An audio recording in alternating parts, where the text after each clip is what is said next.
Hello, this is Michael with WinterPromise. I just wanted to answer another question that we get from our families, and that is for our American Story 1 program. If you just have a kindergartner or a first grader, the range, when you look at it, what it's appropriate for, it says kindergarten all the way up to 7th or even 8th grade, and that's true, but what we recommend is that if you only have a kindergartner or a first grader, that you don't start with American Story 1. There's a lot of content. And really the point with that range is that if you have a family that has an 8th grader, a 4th grader, a 3rd grader, and a 1st grader, or a 6th grader and a 1st grader, you can incorporate them and bring them in and have your kids inside of one program. So it works really well. It does take a little work in deciding, okay, what's appropriate, what can they do, what can't they do. It's a little bit different. So if you only have a kindergartner or a 1st grader, just because to be able to take advantage of the content in American Story 1, wait a year or two and do one of our programs like Animals in Their Worlds, or even you could do the Hideaways in History, something like that. So it's not that it wouldn't work at all. We have families who have a first grader just doing it on their own, and that's okay. It just takes a little work saying, okay, we have all this content, let's pare it down a little bit. The journal is really the keystone for that, and so you're able to really work from the journal and work outward. There's a lot more summarizing going on when it comes to the reading, so more activity driven.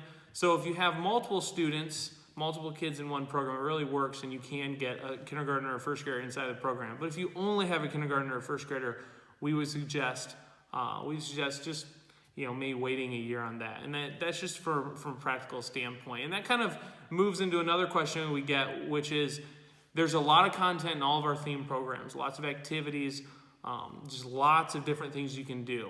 And one thing is we put them in there not because we want you to do them all or that you have to do them all, but we put them in there as an option. So one of the key elements of our education philosophy is that every student learns differently. There's multiple kinds of ways to learn.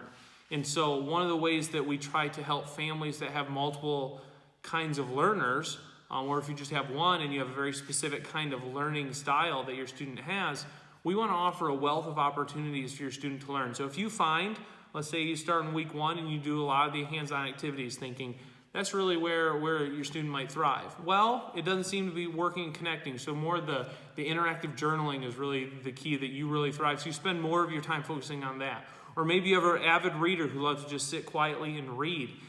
Having them read the material and then discussing with them afterwards might be a great way to really cement the material. So really, having a lot of content is not a bad thing. It actually is a huge advantage because it allows you as the parent to decide, okay, we don't have to do everything.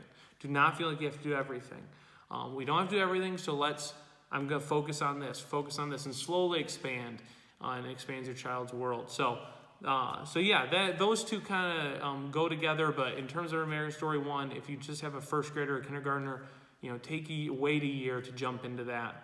You have plenty of time. So thank you.